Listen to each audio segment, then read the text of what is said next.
Where's my snare? I have no snare in my headphones. There you go. You reminded me of, which by the way, spoiler alert, we're talking about the Eminem show a little bit later on. Mm-hmm. There is a song, which we referenced at the top, Cleaning Up My Closet, where there's part of the song I was often confused by. And that happens a lot, where, like, there's a lyric in a song, either the words don't exactly make sense, or...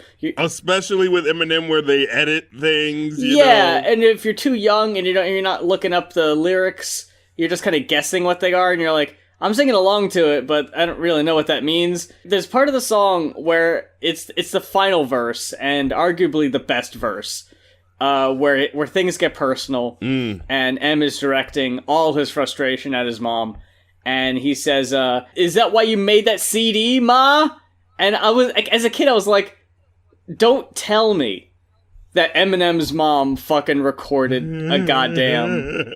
I was like, I thought to myself, that's impossible. That can't be what he means. Be. He can't be speaking literally. He must be talking about, like, you know what I thought as a kid? Was that Eminem's mom fronted money for Eminem to, like, have one of his albums made?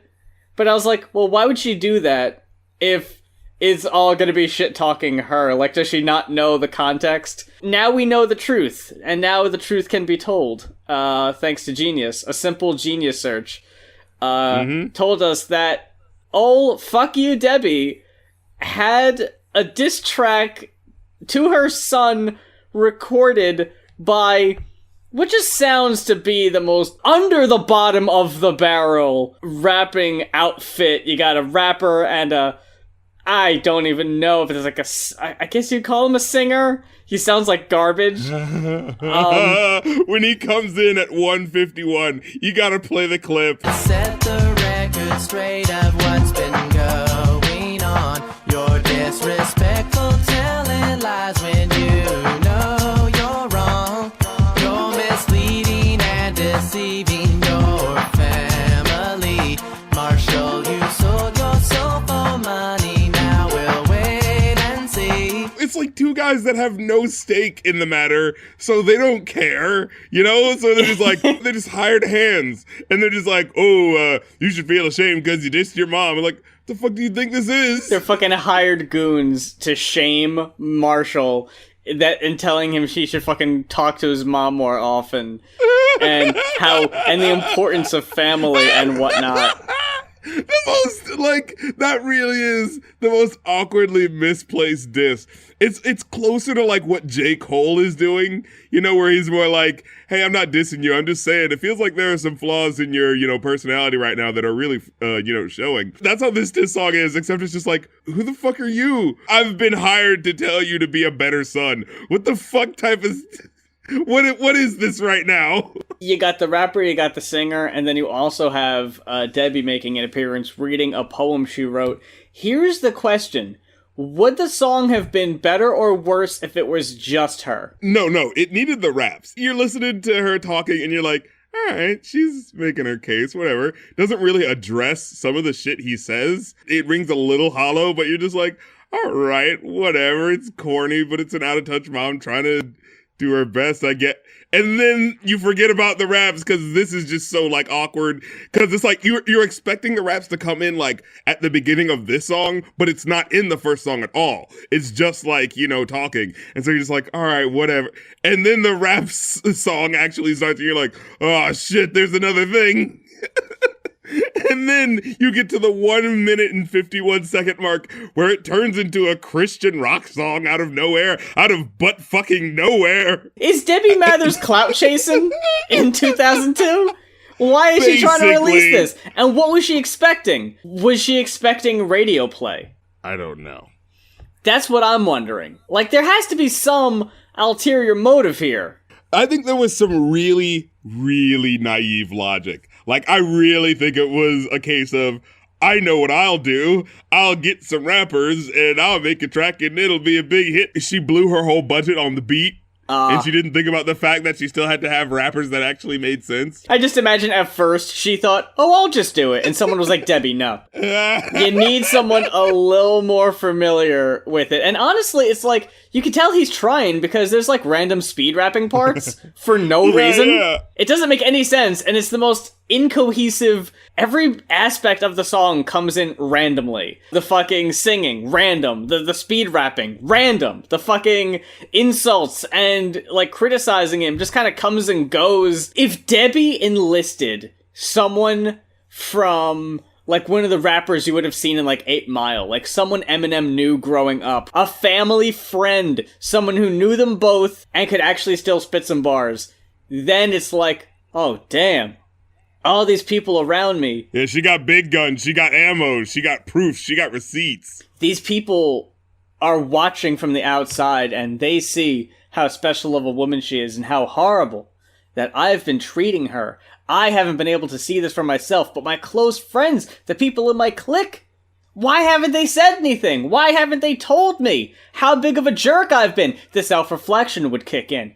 But it's just some guy. It's a hired hand who doesn't fucking care and who just wanted a paycheck. Do you think it's the best of all of the Eminem diss songs? We need to do that. We need to have a ranking of it. Because it's like, is it just me or has Eminem dissed like the worst people to ever diss? Mariah Carey, Triumph the Insult Comic Dog.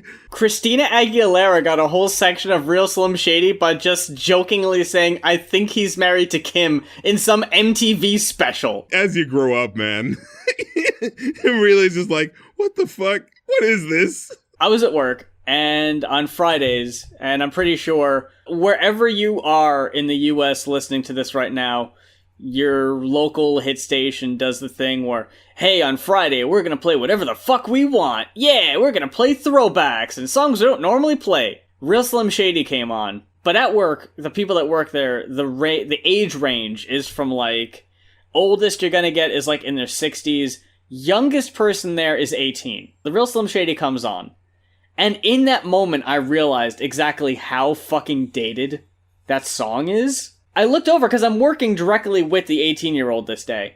And I'm like, this guy has no idea who Tom Green is. And thank God. There's a whole section of the song. Like Christina Aguilera, better switch me. Well, yeah, people might know who Christina Aguilera still is. But they're not going to understand why he's randomly dissing her, or Carson Daly. Yeah, these beefs. Oh, fucking Carson Daly. In this age range, nobody in 2019 remembers the song Lonely Swedish, the Bum Bum song. My bum is on your lips. My bum. No one's gonna know what that means. I remember even as a kid, I was kind of over the Tom Green, look at me being an outlandish dickhole to my parents for no fucking reason. It was just kind of like, what? Why is he doing? What's going on? Okay, whatever. And so, like, whenever, Eminem brought up, like, Tom Green and shit like that, it was just like, why are you bringing up this guy, this fucking fly-by-night, like, dude who's, you know what I mean? Like, what the fuck? And they, like, legitimately, I don't believe they had any beef at all. Like, I think he was just referencing it because it was, like, a well-known thing at the time.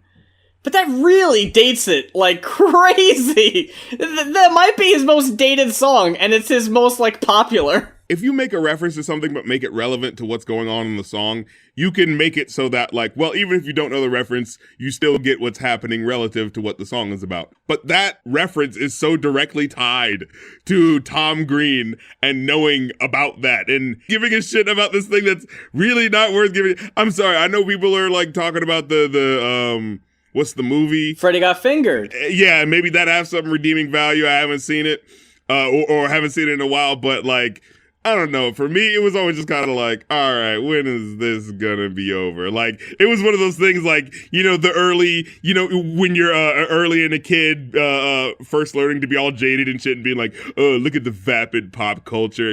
They're making this guy famous, like, who's this guy? Oh, I sucked on a cow's tit. Oh, that I'm so fucking subversive. But, this was the shit before YouTube. You know what I mean? We got 2 Patreon requested albums this week, and I'm just gonna go ahead and say, looking at the upcoming releases, the days of the 2 Patreon requested album reviews per show might be coming to an end because real shit is starting to get dropped, so we might have to scale back to the 1. This year was a little slow to get started, but it's picking up speed. But the first album we got is another one of those a little off kilter. Not exactly. Another one of those other ones. Not one of our usual fare. A bit more out there than usual, but it is one of your Patreon requests. You're getting the fucking Eminem show, and I'm getting My Father Will Guide Me Up a Rope to the Sky by Swans. Thank you, thousands of retirees, for your request. I feel like it was an odd introduction for me, but to go a little bit inside, it's better than having listened to the album that you originally told me we were going to be listening to, which was over 2 hours long. I didn't hate this album, but 2 fucking hours of this would have been a bit much. I want to hear what you got to say about this first. Of course you do. I saw this fucking... what was the name of one of those albums? Goddamn, I'm trying to find it right now. Public Castration is a Good Idea. Whoa, holy shit. These album titles, like Cop / Young God, they're all like really oddly provocative. But then I'm listening to, and of course, listening to the beginning of the album, No Words, No Thoughts. The first, 2.5 minutes is very ominous because, you see Public Castration is a Good Idea as one of the albums. And then you start listening to this album and you're not really sure where the music is going. And you're like, oh man, you're just getting that feeling in the pit of your stomach like, oh, I don't want to do this. I don't want to listen to one of these type of albums. I don't want it to be like this. I don't want no fucking G.G. Allen shit. He's fucking flinging shit at the fucking microphone and shit. You're on the old roller coaster and you're going up. And you're like, I am so afraid of where this is gonna fucking drop me off. And you're like, no, this was a mistake. I want to get off. You're feeling the rickety. It's that old wooden roller coaster and you're like, oh, this is it. And you're thinking to yourself, is it worth it to jump out of the seat? What are my chances of survival compared to riding the rest of this roller coaster? Exactly. I thought for an introduction, No Words, No Thoughts opens with church bells being loudly interrupted by what sounds like a war march that is fairly repetitive. Low-tuned guitars joining in, kind of adding to the uneasiness of the track. Ominous definitely is the right word. It's doom and gloom. It's very foreboding. And it's very minimal, lyrics-wise. Yeah, there'll be long stretches between verses most of the time. And you got this minimal chorus that repeats for a couple minutes, and then just drums and creepy strings just kind of drown out the singing. And it's super intense at times. It kind of comes and goes, but I don't know if this was intentional or not, but how the beginning of the song kind of sounds like a war march. I thought the drums kind of sounded like firing guns. It just kind of felt like a war zone, or like you were on a battleground. The music is way more intense than the lyrics, because the lyrics are just describing a man who has no ego or soul, and he's just an empty person. The lyrics just felt, and I don't know, there were some times where they were definitely really strong, but there were other times where it did feel like, oh, that's what all of that was building up to? You know what I mean? And I gotta say, the intro track was the song I gave the highest rating to. The other ones, for the most part, very middle of the road for me, because most of the songs are kind of hit or miss. Either the music's really good and the lyrics are kind of or the lyrics are better and the music's kind of Yeah, for example, Jim. I wanted to like Jim because I remember the music on that one being really good, but it was just I kept listening, and, I don't want to say I care more about lyrics than music, but it's just when you're just going Jim, oh, Jim, it's just all right, man, can you say something else? I guess this is just the kind of songs this dude writes, but this is supposed to be a tribute to a musician friend of the songwriters, but you wouldn't fucking get that from reading over the lyrics, because it really doesn't make a whole lot of sense. You write a song about a member of the band, and it's not a romantic song. I'm guessing there's a sort of friendship thing going on or whatever. But it's Jim, it's time to begin. Ride your mechanical beast to heaven. Ride your beautiful bitch to the ultimate sin. And it's at this point where I remember thinking wait, I remember it's he's made a couple of references to religion. Is this a Christian rock album? And I was holy shit, But I actually really like it, though. Like, it's not your radio Christian rock where it's like, we praise him for no reason. We just love because, some of the lyrics on here actually felt like it was someone who was going through pain. Someone who was telling a story of their going through their redemption. And then when I actually ended up looking it up, I found out he had kicked his alcohol habit. And this was part of his, redemption, like him wanting to be a Christian, things like that. But, I like how there's like cursing and stuff like that on it, where it's just like, and I hate to put the cliche of like, this isn't your dad's Christian rock album, but, it's fucking real, it feels like someone who is a musician who happens to be writing about God instead of a Christian musician who has to write songs that are going to play on the Christian radio station. So he has to, you know what I mean? Like, we can all hear that, There's way more intent and purpose behind this. Like there's actual meaning.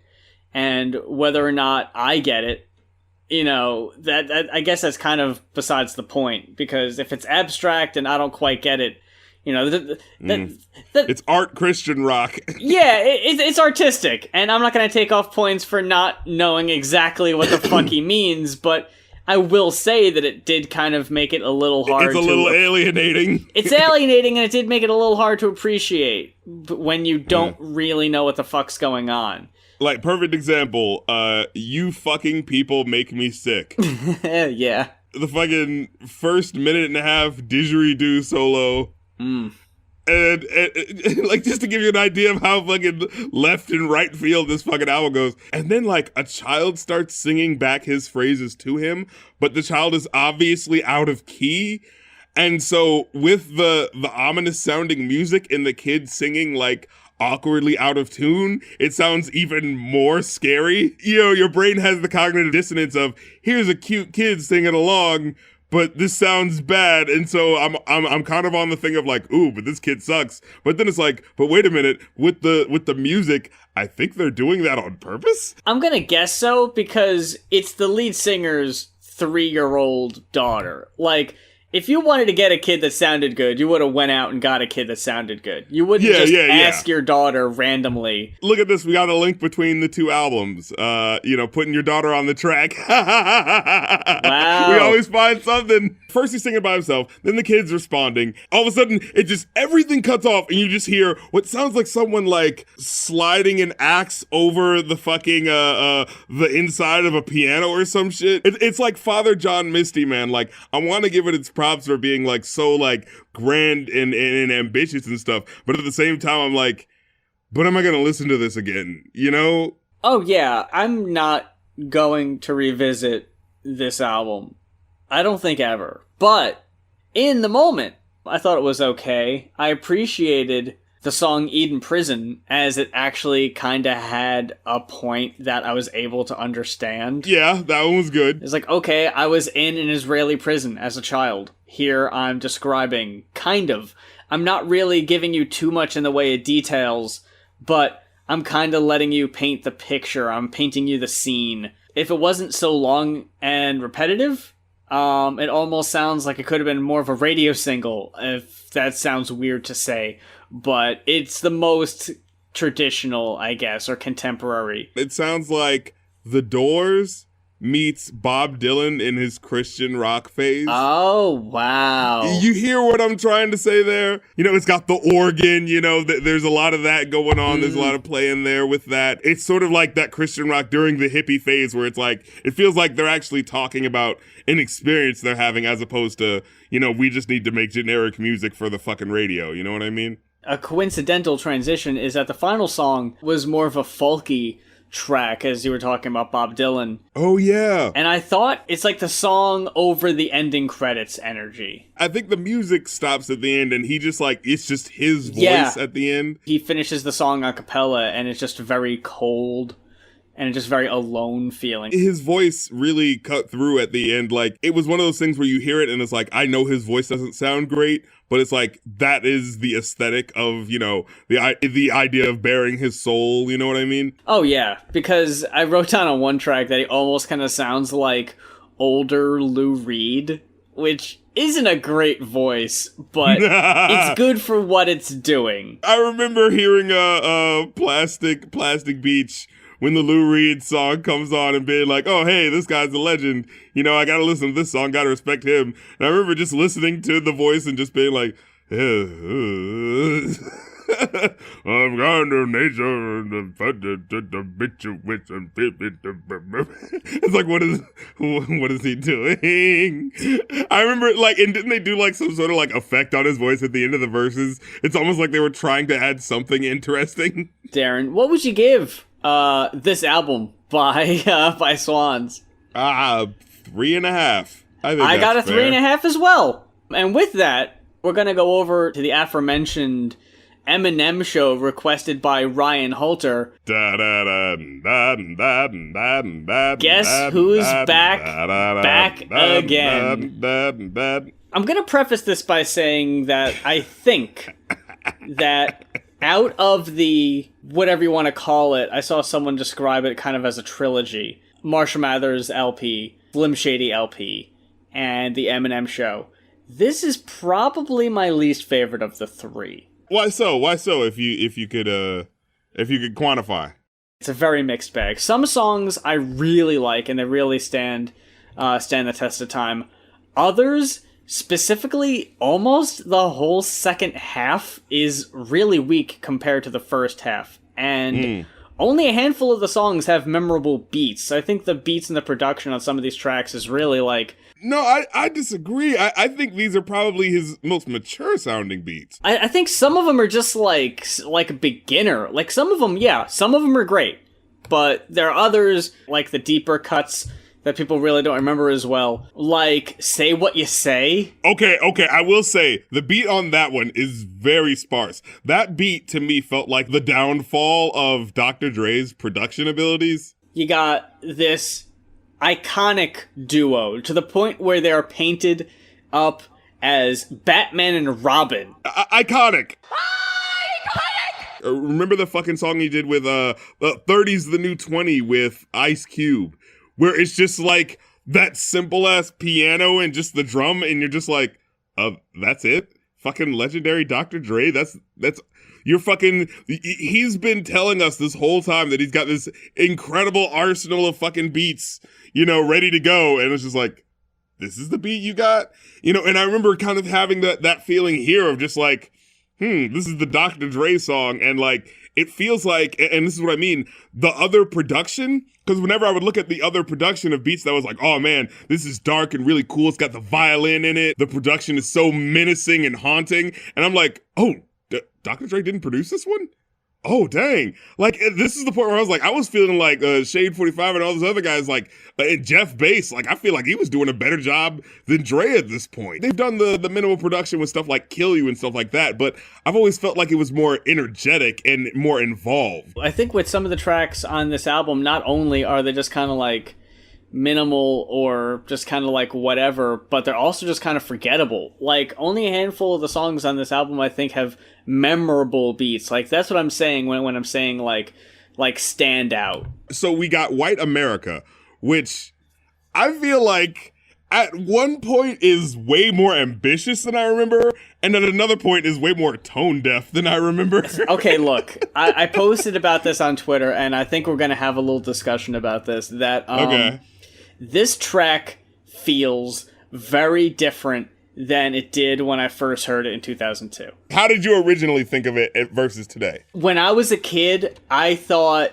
I just had a general, fuck yeah, Eminem saying what we're all thinking, man. He's fucking sticking it to the screws, you know, like that. He's really sticking it to the old folk. He's showing those upper crust guys what's what. Yeah. He's fucking telling these squares to go soak their heads. He's telling them to take a long walk off a short pier. And I thought Eminem was the fucking shit at this point. And regardless of anything I say beyond this, as a first track on the album, it is superb. It's fucking bold. You know what I mean? I don't think you could do much better than the sound of fighter jets flying overhead and Eminem just yelling, America! It's like, it's one of the most, kind of like moments. That's the fucking intro for your... Dude, I saw his concert where he started with this song, I think. It was just like, all right, yep. To see the concert going and to see all of those white people shouting, "White America!" White people never acknowledge that whiteness is a thing, and so it's just really funny to have a bunch of white people say like, "White America!" Beyond it's Eminem and he's angry for some reason. Okay, let's boil it down. What is he at the very root of the issue? What is he mad about? Eminem is pissed that a congresswoman said that music like his and the messages that he has in his music shouldn't be awarded or celebrated. Yeah, it's the Ice-T thing, right? It's we should be able to say what we want, so you guys trying to shut us down, you know, we're the free speech warriors, you know, this culture war from the 90s, you know, that whole thing. Now, I will say, this controversy actually, ironically, ended up making him a more politically savvy artist as time kind of went on, but at the time, it was just kind of like, I mean, people don't like you because you're saying things about women and homosexuals like it's... See, that's the thing. You know? What song of Eminem's to this point can you compare to That's the thing, Fuck the yeah. Police? A song that has such... It's direct. It is about something. And it's something that culture and society is actually going to get really mad about. Up until this point, Eminem has been nothing but a fucking, like, shock rapper with, you know, he's better lyrically than most, but at the end of the day, most of his stuff is just kind of try-hard edgelord stuff, and don't even get us started on Encore, because it only gets worse. But at this point, at this snapshot, this is kind of on that, it's on the middle of the teeter-totter. It's about to go one way, but you're still getting a good bit of that lyrical stuff from the older albums. But what you had said is exactly it. It's basically a freedom of speech rant. With today's eyes and ears, hearing a white guy talk about, I should be able to say whatever the fuck I want. You can. I remember, you know, him bringing up certain points like, oh, you guys don't think hip hop's a problem when it's just a black people thing, but when when I'm talking to white people, now there's an issue. And I remember him bringing that up and you know, my mom being like, oh yeah, that's really funny, because like, you know, Richard Pryor and people like that would talk about like issues like that. And so I remember being like, oh wow, you know, there's a little bit of commentary, but it's punching without really considering which is up and down. This Republican congresswoman was very likely mad that Eminem was setting a bad example for white kids. They already expect less from black artists, but they expect more from a white artist. They expect you to be better than them. So when a white artist is bringing himself down to the level of a black rapper, now it's a problem, because now he's speaking to a audience that, I'll attest, when I was growing up in Jersey, these kids in my classes, they were not listening to rap music until My Name Is. That was the fucking flick of the switch, and all them white kids wearing the fucking baggy jeans after that. They were fucking listening to Eminem, they were listening to Rough Riders. It was the gateway drug to everything else that was out at the time. Eminem was the, hey, white kids, this shit's okay for you too, and opened the door. You can listen to rap and not be considered the corny white guy who's trying to be black. Exactly. I think what the tone deaf issue that you had said before is that there's a line in particular that Eminem says, he admits this, that he would have only sold half as many albums if he were black. Let's do the math. If I was black, I would have sold half. I ain't have to graduate from Lincoln High School to know that.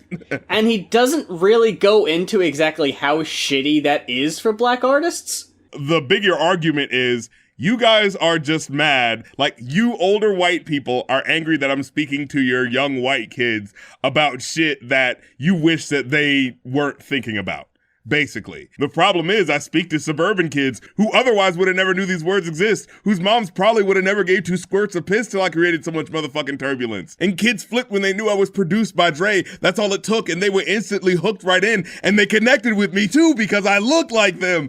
And so he says, that's why they put my lyrics up under this microscope. It's the wink to his kid fans, because he knows that the adults aren't listening. He's saying like, kids, like, you know why this is happening, right? Like, literally the reason why this is happening is because I'm white. And they know that the only reason that you're listening to this rap music that's more dangerous now and is going to get you to question, this, that, and the third is because I'm a white guy as opposed to the black guy who they were more likely to be sure their kids weren't going to relate to. Now that it's this white guy saying all these curse words and doing all these sorts of things, oh shit, now I can be like that guy too, because he doesn't look like he's faking it. He looks like he's the real deal. He's not only acting like he's the real deal, but he's fucking hosting TRL. And his lyrics are actually saying things that relate to the experiences of poor white kids, right? Wanting to, beat up your stepdad, you know what I mean? Thinking that your mom is evil and, trying to keep you from having a good time, the subtle sexism and not so subtle sexism that sort of sneaks into the white guy just trying to say his experience. Even as a kid at the time, I remember always having this feeling of like, why are you fucking with gay people for? Like, what did they, you know what I mean? Like, what is your beef? I think the line that spells it out the most, it comes later on. Have you ever been discriminated against? I have. That's it. Where it's like, hey, I know the pain. And it's like, the straight white guy just said, have you ever been discriminated against? I have. Yeah, I've been discriminated against just because I said discriminatory lyrics about women and homosexuals. And it's like, we'll get to that song eventually, but that song is so fucking jumbled in hindsight. But we need to fucking get to the unsung, in my opinion, the harmfully, dangerously, criminally underrated Business has one of the catchiest choruses in rap at this time, I would have to say. Definitely. And how this wasn't a single is beyond me. Business is such a good song. Doesn't it feel like this was originally supposed to be the lead single and Yes. then they did Without Me? Out of My Name Is Real Slim Shady and Without Me. Without Me is my favorite of the leading album Eminem singles, of those three. Mine too. But with that said, it does kind of feel like it's the poppier song that was thrown on to be the lead single that probably wasn't originally. And what it could have been, and this might just be because they're two of my favorite songs off the album, it could either have been Business or Till I Collapse. Yeah, I feel like they were probably gonna they were thinking of riding off of the, the Eminem 8 Mile sort of a Lose Yourself vibe of like the motivational rap tracks that kind of become his forte these days. It might feel a little redundant to have Till I Collapse only a few songs after Sing for the Moment, but they're both really strong fucking tracks. And Till I Collapse is the fucking, you go to the gym with that song. Yeah. On that one, you got the fucking Nate Dogg chorus. On the other one, you got the Aerosmith sample chorus, which I would be fine with if it didn't have the Sing! Come on! I love that. I wish he would shut the fuck up. I hate that. Sing it! I cringe Sing this shit. I cringe when Eminem is screaming over that shit. That's the one thing of the song I don't like. Other than that, I think it's a great song. The last verse, I'll go to bat for saying that's probably one of the best rap verses of all time. Wow. Like, when he breaks it down, I remember even as a kid, like, that fucking striking me. When he said the fucking, that's why we sing to these kids who don't have a thing except for a dream in a fucking rap magazine, who post pinup pictures on their walls all day long, idolize their favorite rappers and know all their songs. That line right there was just like, and then it just keeps going. Or for anyone who's ever been through shit in their lives, so they sit and they cry at night, wishing they died till they throw on a rap record and they sit and they vibe. We're nothing to you, but we're the fucking shit in their eyes. It's just like, oh god, like it's like he knows what it means to like love music. You know what I mean? Like that was the verse of someone who loves music, you know, and you can feel it. I feel like there's a lot of third verse knockouts on this album. This song, fucking My Dad's Gone Crazy. I was a little iffy about the song for the first couple of verses, but then when it gets to that, We'll get to that in a second. Let's get... My Dad's Gone Crazy and Cleaning Out My Closet are both kind of hit or miss at first, in my opinion. But it's the third verse when it gets fucking real, especially in Cleaning Out My Closet. Because at first, he's trying to do this weird, like, he's focused on too many things. But the third verse is when he fucking is talking, hey ma, I'm talking to you specifically. Yeah. And I'm gonna fucking bring up when Ronnie died and you said you wished it was me. Jesus. Oh! Ooh! Okay, when she apologizes in the song, in that little song, right? And she goes like, I remember when I said that, and I'm not gonna say it was right, but we need to get past this and that. It's like, bitch, can you at least say I'm sorry? Like, what the fuck? We ain't getting past shit until you apologize. Like, he's brought forth some pretty heavy goddamn claims. You gotta at least apologize or explain something. Cause he says shit like, going through public housing systems, victim of fucking Munchausen syndrome. Which is odd transition from Cleaning Out My Closet to Square Dance. Square Dance is such an awkward, it's another awkward song where it feels like he's packing in slightly too much, right? I remember it being like, this was a diss to Cannabis, right? Mm-hmm.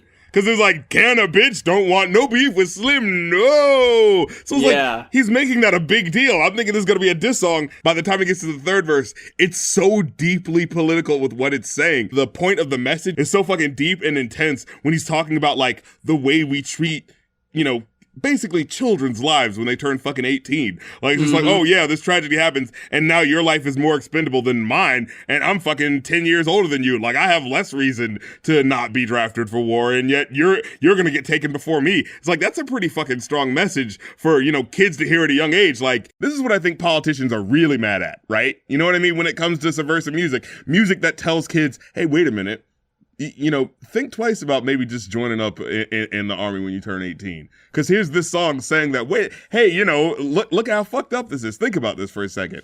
And that's what I like, shit like that really challenges shit. But then I remember, this is a fucking incredible third verse really challenging the system. What the fuck was that first verse about cannabis all about? Because he made a really big deal about that, and now it just feels like, what the fuck was that there for? And then you get the chorus, which is talking about square dance with me. Like, this isn't cool. What the fuck is this? That fucking chorus is straight garbage. I hate that chorus.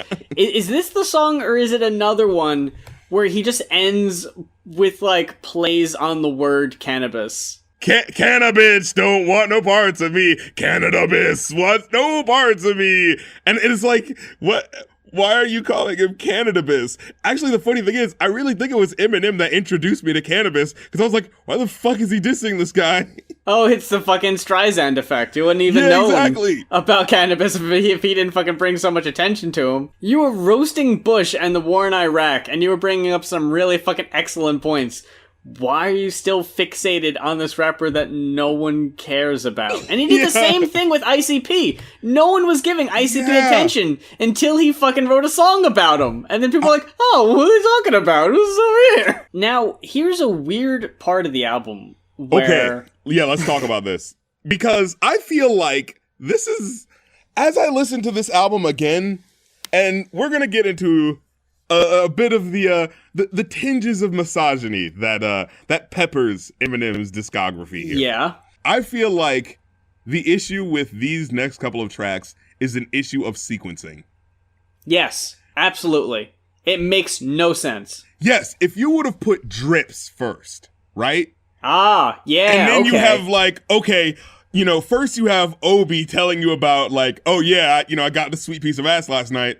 Then in Eminem's verse, you're like, oh shit, that was Eminem's wife, and she gave him AIDS, Okay, now the next song would make sense if you're like, he's angry, he's jealous, he's gonna go, exact his revenge or whatever, and then he goes like, she's kissing this other guy, oh, now I'm angry, and, that sort of shit. But, like, the way it's arranged, it's just like, you hear, the beats in the back, lights, action, cameras, flashing, and he's just like, I'm gonna kill this bitch, because I'm gonna fucking kill this bitch. And you're just like, Eminem, what's going on?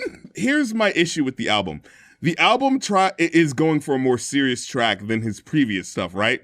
So the stuff where he did before, like Just the Two of Us and Kim and stuff where you can tell it's supposed to be over the top. It's still relating to relationship issues and shit, but it's so like ridiculous that you can tell that it's not supposed to be serious. But the issue is, this is actually a reference to something he actually did.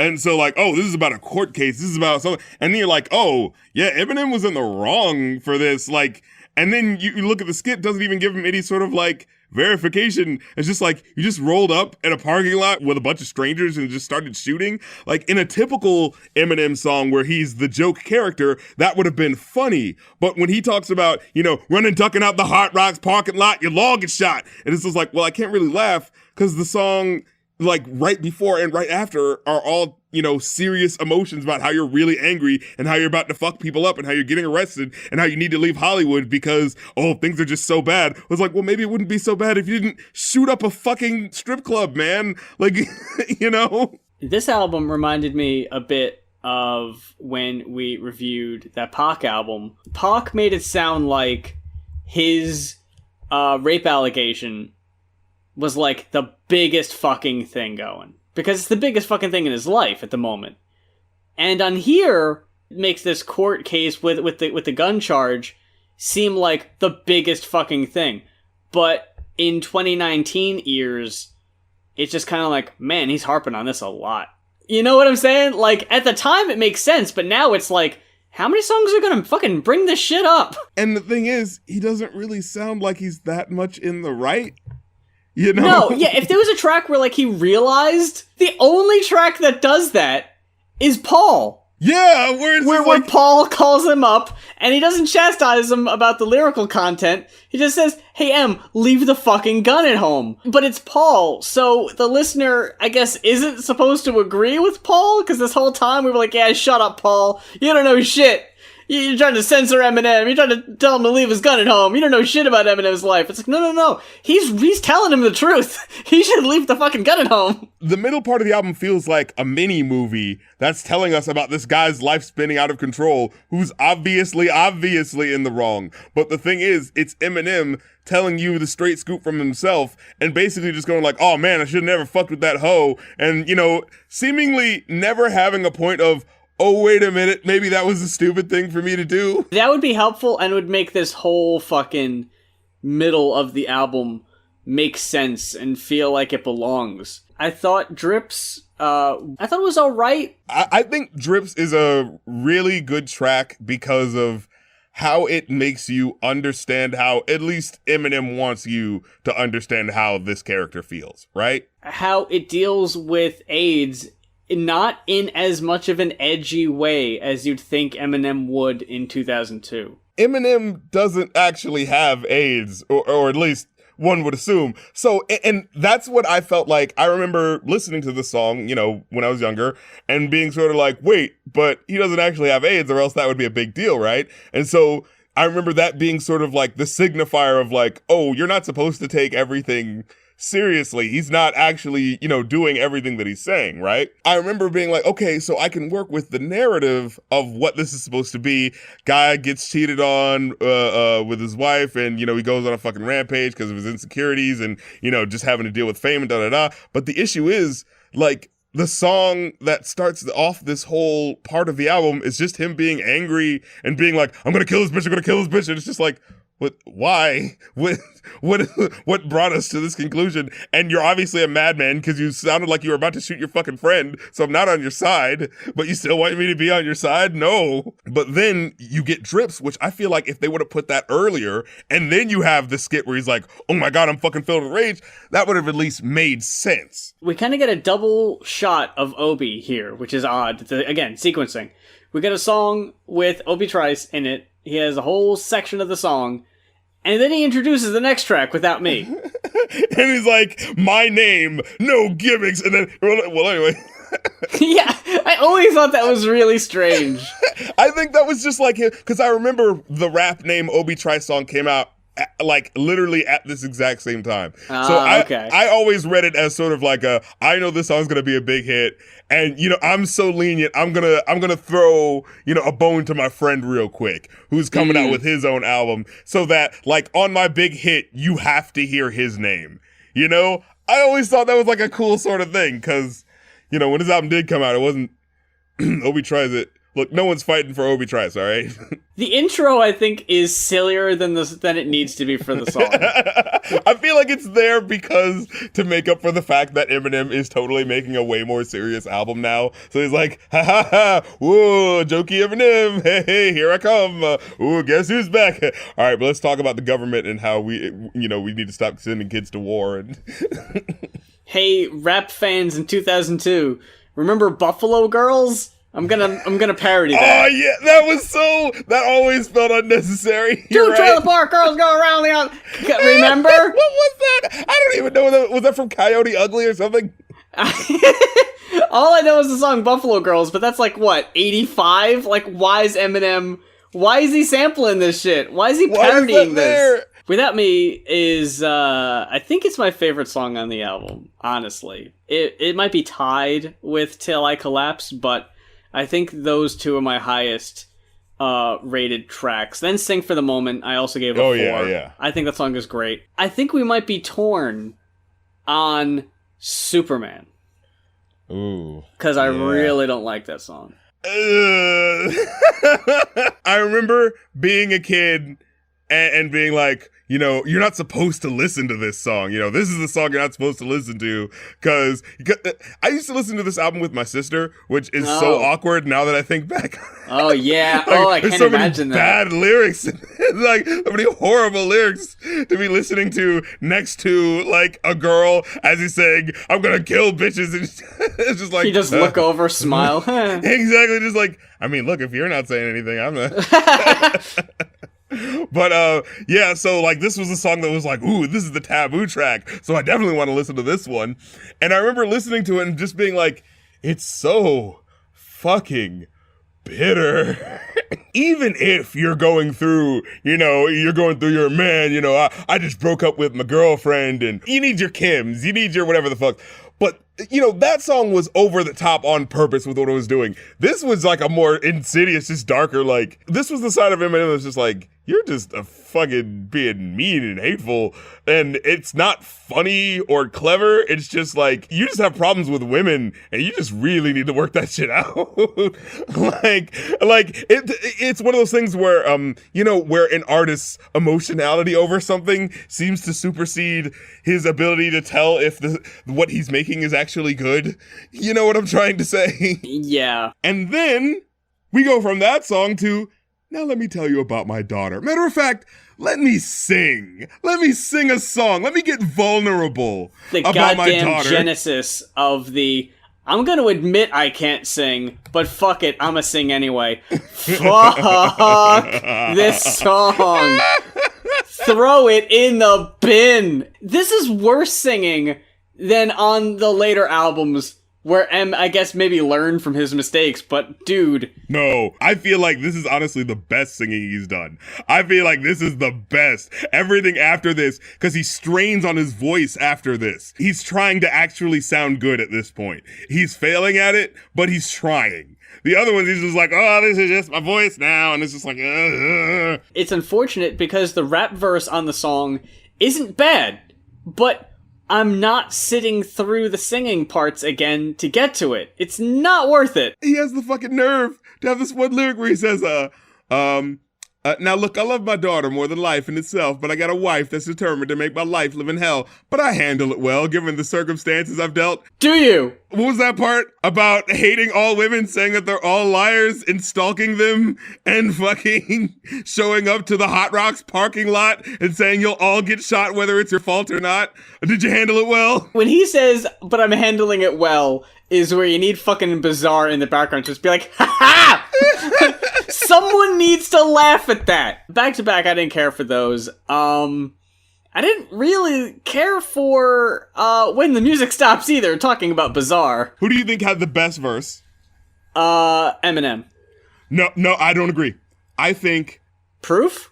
Yes, I think it's tied between Proof and Con Artist had a dope ass verse when he was talking about like, I was happy having a deal at first, thought money would make me happy, but it only made my pain worse. And he gets into the imagery of all the shit that he's going through, and you actually hear the car crash when he goes like, that's the end, no calls, no friends, no girls, just the gin you drink till your car spin. You think, damn, when you slam against the wall, and it has like the car crash. It's like when you fall out the car trying to crawl with one arm, I'm about to lose it all. If my funeral's tomorrow, wondered if they even call. That verse fucking was dope as shit. Proof, I always feel like, is like the sort of like, I've always felt like he's kind of the best out of the group. Like Eminem is dope, of course, but like Proof is like, listen to his flow though. Listen to his voice though. Like he's got the best voice out of everybody, you know? With the fucking Proof, nigga, I'm a wolf. Get your whole roof. You can't tell me that shit wasn't fucking cool as shit. It might be kind of like what you're saying, like very understated, because it's a really short verse. And then it's bookended by fucking Bizarre. Yay! Just Eminem without any of the thing that makes him enjoyable. Firing on all cylinders with the bizarreness of Bizarre.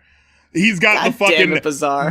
barely fucking rapping, fucking sub Master Killer flow where he's just like, I wouldn't have thought twice of it if they would have said he didn't even record this over the fucking beat. Like he's just, music has changed my life in so many ways. Brain's confused. It's like, come on, man. Bizarre thinks he is so fucking funny. Did he have a joke in his verse? What did he say? I don't even remember. My brain's confused and fucked since the 5th grade. LL told me to rock them bells. NWA said fuck the police. Now I'm in jail. This is like, there wasn't even like a... You didn't... What did you do? Yeah, exactly. There was no... Did you try to rock literal bells and what happened? Like, did you try to have sex with the police? Like, there's no explanation. You just said, they said fuck the police, and then I just magically ended up in a fucking prison cell. Like, there's no description whatsoever. I think my main problem with the song, and I get it, it's a fucking posse cut, you know, it's whatever, everyone's trying to display their shit. It's so disjointed. Like, they're not on the same page, so it's just kind of... like, you really don't know what you're gonna get with the next person, so it's just kind of random. We gotta talk about my dad going crazy. Okay, this is another one of those. The third verse, I feel, is fucking bananas. But what's going on before that? I think it just amuses him. That's exactly the vibe I got. It's Eminem having fun with his daughter in the studio, and that's why it's at the end of the album, because who fucking cares? But I think it's like a South Park thing. You know how like South Park records, like you hear episodes where they actually have little kids in the studio. Uh-huh, yeah, for Ike. What? Yeah, like how'd they get that kid in there? But you know they didn't like curse around that kid or anything like that, you know? You can tell it's just like, oh yeah, they probably just brought her in, made her say some silly things, and then edited the song around her. And that's funny to him, because it's like, oh, isn't it funny that I got my daughter to be on this like really, you know, crass song? But it's just like, it's not that funny, you know?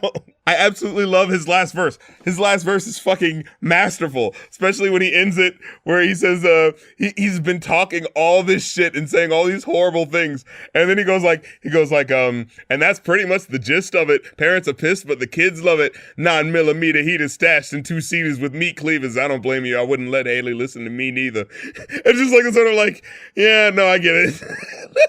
That is a really good line. I like that. I love that, especially since that's like at the tail end of the album. Just like, no, I mean, I get it, but you know, I'm not gonna stop. It's really good bookends with White America. All these kids are listening, but I probably wouldn't let my own kid listen. Actually, now that I think about it, that is funny when you say that, because the first song is about how, look how I'm manipulating all of your kids. Look how I've got them in my hooks, and then at the end it's just like, you know, now that I think about it though. I'm manipulating all your kids, but not mine, though. Yeah, I mean, go ahead. That's fucked up. I mean, come on, you know, be a fucking parent to your child. Don't have him around that shit. The lesson for this album is always listen to your kids' favorite albums before they do. You know? Wheel of morality, turn, turn, turn. Tell us the lesson that we should learn. If we were to give our ratings, I give it a 4 out of 5. I came out with a 3 myself. Like, honestly, it's kind of shocking to me because, dude, this used to be like, I used to think of this as like the best album. I'm remembering all the great moments, and Yeah. those great moments are absolutely incredible. Agreed. Yeah. But man, did I forget some of the blemishes. Favorites overall, Without Me and Till I Collapse, which then goes to Drips, Cleaning Out My Closet, White America, Business, I forgot about Business, but then you got songs like Haley's Song, Yeah. When the Music Stops, Say What You Say, Daddy's Gone Crazy. Those songs have such low ratings that unfortunately it hurts the overall average. It really does, man. I was looking at it, I was like, wow, Superman followed by fucking Haley's Song. Haley's Song. That's a 1-2 punch, dude. Exactly. Like, the songs aren't great, Fuck that. and they're just awkwardly placed. Like, you really want to sing about how much you love your daughter after telling me that all females lie? But that about wraps it up for this week's show, folks. Thank you very much for checking us out, and thank you very much for the folks who requested the albums to be reviewed. If you have an album that you would like us to review on the show, hit up one of our Patreons, patreon.com/rapcritic or patreon.com/muse for details. If this is your first time listening to us, all of our old episodes are on SoundCloud, iTunes, and Spotify! Woo! Finally, Spotify! So you could do some catch-up if this is your first time checking us out. You could hear all 193 previous songs on any of those streaming services. And you could follow us on Twitter. We got all that shit going on. We got all the links. Darren's got the station head. I've got the Twitch. The podcast never ends, is what I'm trying to say. The podcast continues. But until next week, for the Going Off podcast, I'm Muse. And I'm Rap Critic. And when we speak, it's tongue-in-cheek. We yank our fucking teeth before we ever bite our tongues. We slice our gums, get struck by fucking lightning twice at once, and die and come back as Vanilla Ice's son, and walk around the rest of our lives spin on and kicked and hit with shit every time we sung like R. Kelly as soon as Bump and Grind comes on. Sorry, I just had to include that little... because fuck R. Kelly.